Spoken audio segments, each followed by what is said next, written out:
I'm a boss and a lover. I'm a real one, no catfish. Oh no. If you're old enough to be my dad, It's definitely a no for me, dog. that's not okay. It's a certified hood classic. Hi guys, welcome or welcome back to my channel. My name is Sadia, aka K Sadia. In today's video, we're gonna be talking about Muslimic dating apps, finding love, being single as a young Muslim. I was watching another friend of mine's YouTube channel and he was talking about his dating experience in Atlanta, and then it just dawned on me. I just had a moment. I'm like, you know what? Maybe I could do a video talking about my experiences using these dating apps as a Muslim. If you're Muslim, you know the top ones that people talk about are like Muzmatch. He used to be haram, but I made him halal. Ladies, download Muzmatch today. And Minder/Salams. Wanna marry this brother? Yes, I do. So those are the ones that I'm gonna try in this video. And I'm also just gonna talk about my experiences being out here as a young Muslim looking for love, I guess you could say. I don't know, it's been a journey. It's been interesting. I feel like once I find my person and I'm like settled, once there's a happy ending, because right now I'm in the thick of it. Into the thick of it. There's no happy ending at this point, but once I get to a happy ending, I wanna do some kind of series or something, just talking about all the different trials and tribulations. This video is going to be split up into 3 parts. First, I'm going to talk about my experiences looking for love, and then some tips that I've gathered along the way in this search for a partner. It feels so cringe to say that. And then also my experience like swiping through the apps, if I made any progress over the last couple of weeks that I've been actively using Salams. If anything, it went from worse to worse. I also just want to make a disclaimer. I'm not condoning using these kinds of apps to meet people for haram relationships or anything outside of the goal of pursuing marriage. Obviously, like if you're Muslim, you know there's really no boyfriend and girlfriend. I don't want anyone to get it twisted or think that I'm out here like, yeah, you know, trying to rack up boyfriends or whatever. That's not me. That's not the case. So just wanted to also slide that in.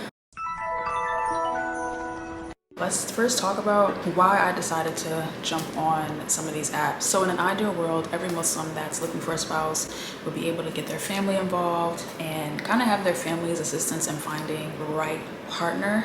But in reality, that's not always the case. So that's why some of these apps exist. I jumped on Muzmatch. That was the first Muslim dating app that I've ever used. He used to be haram, but I made him halal. You know what, let me get some coffee because I feel like this is gonna be a long video. Back in 2018, I got on Muzmatch for the first time, and at that point I was living in London doing my master's, and I was like, you know what, I don't really know people over here. Maybe this will be a good time to jump on an app to see what the Muslim guys are looking like across the pond, innit? I was excited too. I was like, oh, there's a lot of Muslims. Maybe I'll meet someone, blah, blah, blah. When I tell you, that app, honestly, I cannot stand Muzmatch. I'm gonna be straight up. Muzmatch, 10/10, would not recommend. So this was back in 2018. So the first time I got catfished, let me tell you the story. So basically, Muzmatch, kind of like any of the dating apps, basically you see a picture of someone, name, age, like where they're located, and then whatever information they put in their bio. So I had matched with someone on Muzmatch. We had a phone conversation. After that conversation, I was like, no, this is not going anywhere. So then the guy ended up contacting me through a Facebook under a different name using a different picture.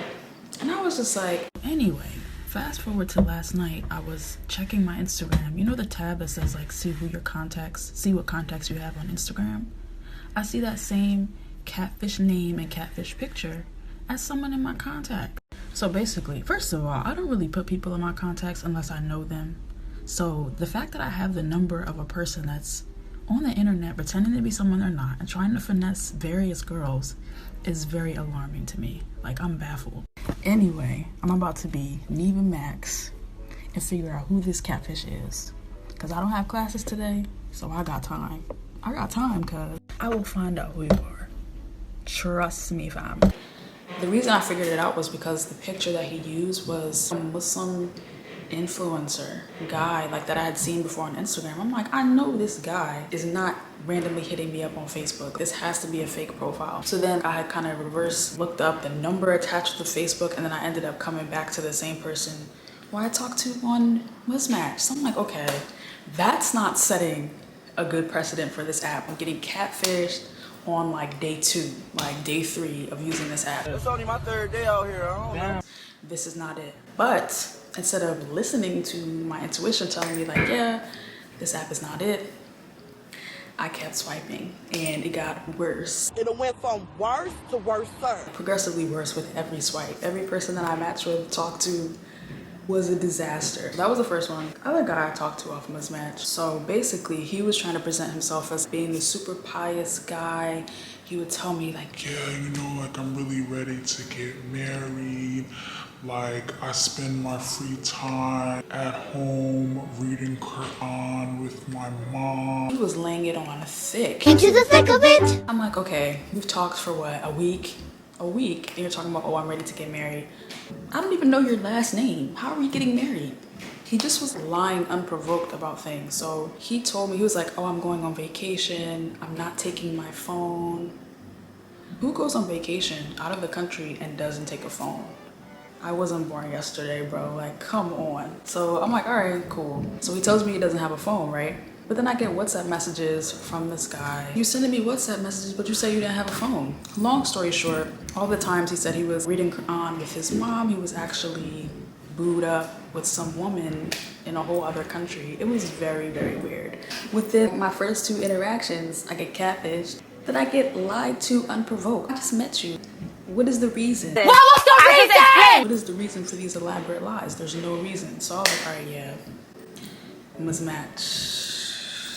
I can't. But I do know quite a few people who have had success on Muzmatch. So maybe it's just me. Maybe at that point I was just picking the wrong kinds of people. And then I was also ghosted, but I feel like ghosting kind of happens. I feel like ghosting kind of happens to anyone, regardless of whatever platform you're using. That was Muzmatch. But at the same time, while I was using Muzmatch, right, I eventually got involved with a Muslim community at a masjid in London, and I was taking classes with the imam, and I'm like, okay, after a couple of months, I'm like, I feel like the imam knows me pretty well. Let me just give the imam a heads up. Hey, you know, I'm looking to get married. If you know any good brothers, you can get up for me. Hook that up for me, basically. That's what I told him, and I gave him, it wasn't my resume, but just like information about me, basically. So he was like, okay, cool, got it, thank you. Then a couple of weeks later, he sends me information for this guy that had been in prison for 10 years. He's been in prison for 10 years. I don't know what was the crime committed. There was no information given. But he had this long list of things that he was looking for in a spouse. Like, oh yeah, like my wife, she must wear niqab. She's not gonna be able to work. I want her to stay at home. And I was just looking at the imam like, I'm here doing a master's program. Like, I'm not just doing that just for the sake of doing it. Obviously, I'm gonna finish this master's and then I'm going to work. Why would this person be a good match? Like, Boy, if you don't get... I was so confused. At that point, I was like, okay, clearly this whole marriage thing is not gonna happen while I'm in the UK. After that, I took a break from dating apps for several years. And then last summer, during the pandemic, I was like, you know what? Maybe it's time to jump back on here and just see like what's happening. Everybody's at home, so there may be better quality matches, better quality men that are using these platforms now as opposed to when I tried it years ago. I downloaded just Salams this time. I wasn't even trying to touch Muzmatch at all. Ended up meeting someone not using Salams. We were talking pretty seriously for a while, so I wasn't on any of the profiles. And then once that ended, like at the beginning of this year, I was like, okay, I'm gonna take a little bit of time for myself and then maybe I'll jump back on the apps again. So then I got back on Salams and here we are, a couple of months later. Right now, I don't have an active profile. So for the sake of the video, I'm gonna reactivate my profile. I'm gonna walk you through the app and then like show how I set up my profile, how I choose guys to swipe right on, and just like my overall experience using the app. Nothing to see here. Your account is deactivated. I'm about to reactivate. I feel kind of nervous. All right, so when I'm on Salam, so let me just show my profile. So I don't put my name on there. I have a little bit of like information in my about me section. and then some pictures and Islamic priorities, marital timing, blah blah blah. So that's my profile. I got the premium subscription because I'm like, all right, if I really want to take this seriously, then go hard or go home. So let me show you my preferences as well. So preferences right now, I have it as, well, I actually want to change my age range. So I have it set as 25 to 36 years old. And I put this as a deal breaker because I don't want to see anyone younger than that or older than that. Just for reference, I'm 27. Then I put my location and distance as national, so it'll show me profiles of anyone that's also in the United States. But I didn't put it as a deal breaker because I mean, I'm open to seeing other profiles. And then for family origin, it says open to all. I may go in and modify this because honestly, you know, I have my preferences as in terms of like types of guys I'm looking for. And then premium preferences, education. So I have it set to bachelor's degree and graduate degree, but I didn't put that as a deal breaker. So that means if someone likes my profile that doesn't have a bachelor's degree, they'll still come up like in my who's liked you section. Religiosity, I put very religious, practicing or fairly practicing. Prayer level, I put as always. And this, you can set that as a deal breaker. But for me, when I'm actually looking at the profiles, I do pay attention to the prayer level part because I want to find somebody that's always praying, not sometimes praying, like no. So then what happens is you can go to your explore and it shows you who has liked you. I feel like this app, it'll have people popped up in your liked that haven't actually liked your profile, that haven't seen your profile, because it's happened to me a lot of times where I'll see a guy pop up in my likes and then like I'll look at his profile like, oh, he seems cool, and like him back, and then they instantly unmatch. I'm like, bro, like it's either that or they basically just go in and like every profile, and then when someone likes them back, then they'll just unlike. So either one of those, I'm not really sure. Basically what I'll do, I'll go to the part that says like, liked me and just scroll through and see if any of these people look interesting. I don't want to show anybody's face on here though.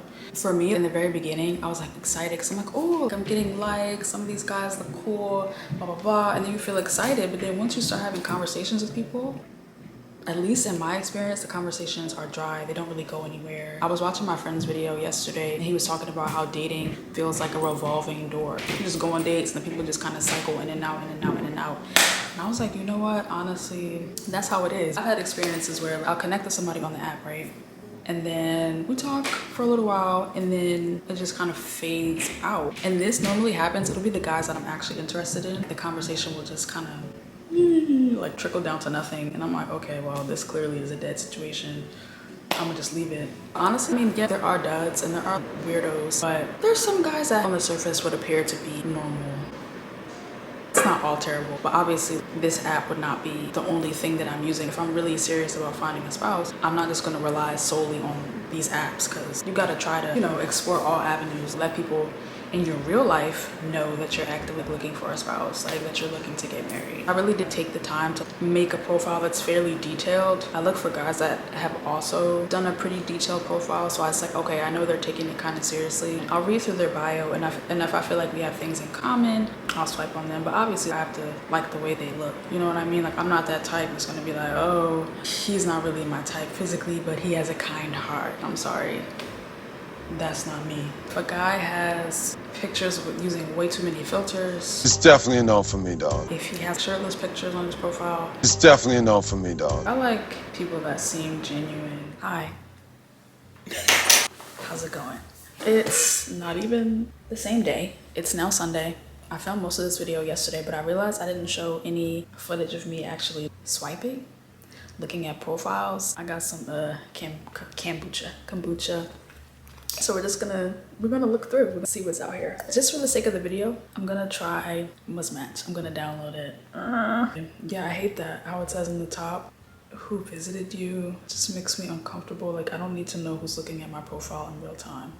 I don't like it. I don't like it at all. Okay, wait, let me go back. Let me go to Salams, okay? All right, so Salams. So today, this guy we matched, he said, Salam, what's good? Then I just said, Walaikum salam, not much, how are you? Then he wrote back, Alhamdulillah, I'm good. Conversation over. And like most of the people I match with, like they never say anything. And I'm not saying anything first. I don't know. That's just not me. I'm not saying anything first. Let's see And then some people like you'll respond and then they just won't respond back. So I'm like, okay, cool, no problem. But update from yesterday. This one guy that I was talking to on the app for a couple of days, things were going pretty well. And then he asked for my number. And then today he messaged me and was like, oh, assalamualaikum, are you free for a phone call this evening? And I was just like, yeah. I don't know, maybe it's just me, but I feel like phone calls make me the most nervous. Okay, so there's phone calls, actual in-person conversation, and then FaceTimes. So my favorite is like in person, and that makes me the least nervous. Then FaceTimes, and then phone calls. Like phone calls, I don't know, they just give me anxiety. All right, so let's just swipe through. Let's see who's on here. Let's look at their profiles. Yeah, the ones that are annoying is like, there's so many whose short greeting is, your mom is going to love me. No, she's not. I just find it corny, like the corny pickup lines and just gets on my nerves. And then some people are on here with pictures that you can tell are not from any time in the recent past. People are not being honest about their age. Like, you know, it'll say like 30, but you can tell from the pictures that they're like 65. I'm not even joking. So now I'm on Muzmatch, and it has people showing up in my likes, maybe because I haven't gone in and like chosen my preferences. Men that are in their mid 50s. Come on, bro. If you're old enough to be my dad, that's not okay. Yeah, but Muzmatch is different. Like, you don't have to pay a fee to see who liked you. It just shows you everyone automatically, I think, because I haven't paid anything for Muzmatch, and I can see the people who have liked my profile. But the funny thing is, people will like make a joke out of, oh, like you're using an app, oh, ha ha ha, but okay, so are you. Like, it's so many people that use these apps, but then they just never talk about it publicly, like, or talk about it in a joking way. But it's like, you know you're on this app. Stop it. Last time I was somebody's type, I was donating blood. I'm not feeling it. I'm not feeling it. Not usually on here, new to this. Okay. If you're not gonna respond, please unmatch me. Thanks. Salah, I'm looking for something serious / marriage. Please do not portray yourself as something you are not, in all capitals. Assalamu alaikum, ladies. Get to know me and I can be the husband of your dreams. Where in the Quran does it say not to text back? Jokes that include Quran are not funny to me. Looking for a sophisticated and beautiful Muslima who likes to FaceTime and go on dates. If you don't have an iPhone or car, I'm not for you. Salam. Okay. I'm a boss and a lover. I'm a real one. No catfish. Oh no. I wanted to also share some pieces of advice that I've kind of gathered after using these apps on and off for, it's been a minute now, and I've had some successful interactions, some not so successful interactions. So I have a couple of tips for anybody that's either using these apps currently or thinking about using them. But the one thing I will say about apps though, you can know what your intentions are. If you're really going into the app like, okay, my intention is really to find a partner, you don't really know what the intentions of other people that you're talking to are. So some of them are just on there to just seeing what's out there and just kind of playing the field, and that's cool. But if your intentions don't match up, then one person is going to feel like their time has been severely wasted. Another thing I will say too about these apps is, if you find somebody on the app that you really click with and you decide, hey, let's take this to the next level. If you talk to them on the phone and you decide you want to meet them in person, don't wait a super long time before you get face to face with the person. For example, this was a couple of months ago. I met someone off the app. He was cool. He was a really nice guy. He lived in a different area, so we couldn't meet up right away. We talked for a couple of months before we actually met in person, and then when we met in person, it was clear to both of us that there was no real like romantic connection. So then I was like, dang, we could have figured this out at the very beginning if we had been able to meet face to face pretty soon after. But you know, it is what it is. I don't really regret it. He was cool. But yeah, it happened. So that's why I'm saying try to get in front of the person as soon as possible, especially if you guys are in the same city. Then just meet up, you know, go for coffee. If you know what your intentions are before jumping on the app, it's kind of easier to spot people that would be a good fit for you and people that wouldn't be. So for example, if you're talking to a guy and you know there's never any plans made to meet up or talk off of the app or get to know you in a real like substantial way, then that's a person you can kind of weed out as someone that may not be serious if you're really looking for marriage. So just knowing what your intentions are on the front end makes it easier to kind of filter through people. And then also I will say to manage your expectations. Not every guy that you speak to on Salams or on Muzmatch is gonna be your husband. You're gonna have to filter through a lot of mess to be honest. There's a lot of mess and it's gonna take a lot of time. And it just depends on how much time you're really willing to invest in these apps. Don't take these men serious prematurely, and don't come in with the assumption that the man that you're speaking to is only speaking to you. Unless y'all have had a conversation about being exclusive and like really getting to know each other exclusively, 9 times out of 10 that man is having conversations with other women. So, you know, if you feel comfortable, I would suggest you do the same. Like, talk to different men, get to know what's out there, see who would be the best fit, and then gradually you'll get to a point where you're like, okay, this is a person that I think I want to take more seriously. Maybe we'll have conversations off the app, meet up in person, however you want to proceed from there. Dating is really about collecting data. It's about seeing who's compatible with you. So even before jumping on the app, take a minute to really think about what it is that you're looking for. What kind of partner would really be compatible with you in the life that you want to have? So people have different ways of going about the collecting data part. Like, some people like to come to those first couple of conversations and have like a really detailed questionnaire and just kind of go through and ask, hey, you know, do you pray your 5 prayers? Blah, blah, blah, blah, blah. For me personally, I'd rather just have more organic conversations and see what do I get to learn about a guy over time, but not super long period of time. I'm talking like a couple of weeks, maybe a month. I don't like to waste time.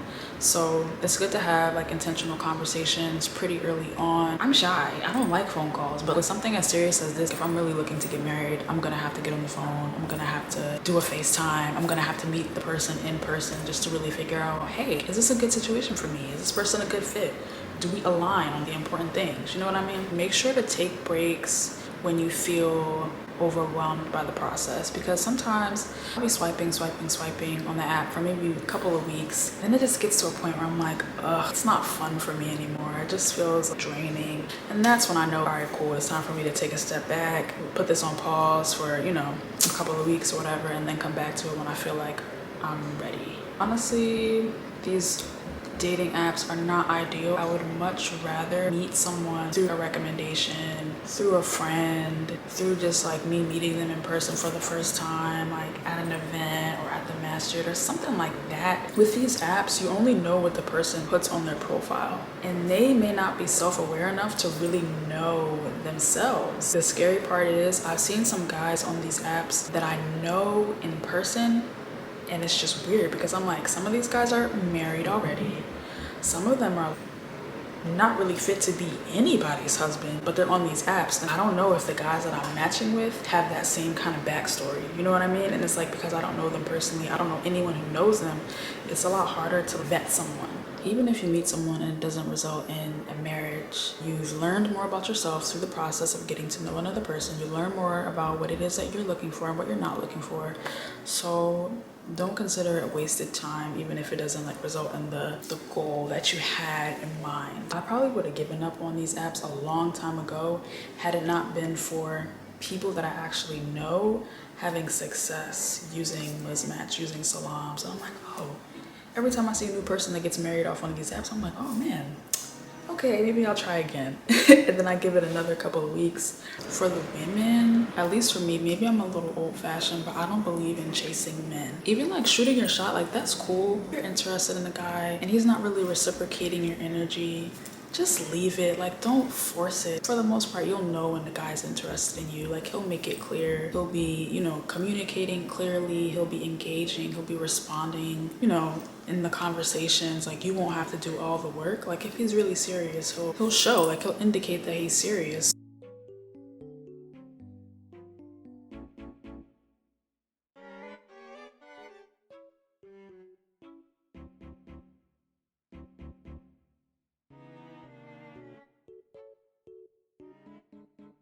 $2,000 later. Hi guys, it's a couple of days later. I realized I didn't provide another update as to like how things are going on Salams, but this week I've been pretty busy. I haven't really had a chance to sit and go through profiles. I had some conversations and things were just kind of up in the air. You know, there was a couple of people I was supposed to have like phone calls with. I'm supposed to be doing another phone call tonight, so we'll see how that goes. One thing I really do want to do this summer, I want to go on an axe throwing date. I've been trying to go axe throwing for months now. So yeah, I'm trying to set up an axe throwing date. So we'll see. If I make it to first date with any of these people, that's gonna be my suggestion. So stay tuned, see if that happens. But honestly, like, it hasn't been as bad as I thought it would be in terms of like the types of guys that are on these apps. Like, I haven't had any like weird or like wildly inappropriate interactions or anything like that. Hi, hello. It's August, I don't even know the date. It's August 10th. Started this video at this point almost a month ago. What has happened? A whole lot of nothing. My disappointment is immeasurable, and my day is ruined. There was this one guy that I was talking to kind of off and on for a couple of weeks. We had kind of like tentatively made plans to meet in person, but there was no like date or anything really scheduled. But I was like, oh, you know, this is somebody that I would be interested in meeting. But then he started just kind of not communicating as much. So then I was thinking like maybe I didn't do a good enough job like showing interest. So I just sent a text like, oh, Hey, like we haven't talked in a while, like just call me when you get a moment. because we had talked on the phone before, but he watched my story on Instagram but just never responded to my text. I don't know, that just irritated me. Maybe I'm petty, but I'm like, yo, so you're clearly on the phone, you're watching my story, but you can't send a text back. Stop it. Get some help. So whatever. But I was watching this podcast by Matthew Hussey a couple of weeks ago actually, and he was saying we don't want to keep trying with someone who's not giving us much, but I am sort of in favor of deciding an amount of energy that you're happy to give away and be prepared to give that without being too discriminating. This guy, I don't know him and he doesn't know me, so he can't really hurt me, or she can't really hurt me. You know, it's not, I don't have to think about this in personal terms. And by the way, that kind of is why I think sometimes we do ourselves a disservice by constantly waiting for the other person to give first. Because when we do that, we're assuming we matter to this person more than we do right now. And that's not to say like, oh, you should just like continue to shoot your shot at someone who's clearly not interested. But you know, like if you think a person could be interesting or you'd want to get to know them, like make sure you clearly communicate that to them in a way that they know. So then, you know, even if it doesn't work out, you can walk away knowing you did your part, or like you showed interest, you showed effort. And if they didn't reciprocate, then, you know, it just wasn't meant, at least not right now. I don't like being so consumed by relationships. There's more to life than relationships. So I just feel like my focus has just been off, and I have a lot of other stuff that I need to be doing, working on, other things in my life that are happening right now that I don't need to like be so like focused on trying to meet the one. Maybe I seem cynical in this moment, but I'm just like, ugh. But like I said, I'm just here, I'm just hanging out, you know. Do I think I'm gonna meet my spouse on one of these apps? Not really, to be honest, not really. But I'm just giving it a try, you know, keeping my options open. I hope this video was helpful in some way. Let me know if you're planning to use Salams or Muzmatch, or if you've used it in the past. How did it go for you? Did you meet your spouse using one of these apps? You know, I need some inspirational stories, because sometimes it feels real real hopeless out here in terms of like meeting compatible matches. It's a certified hood classic.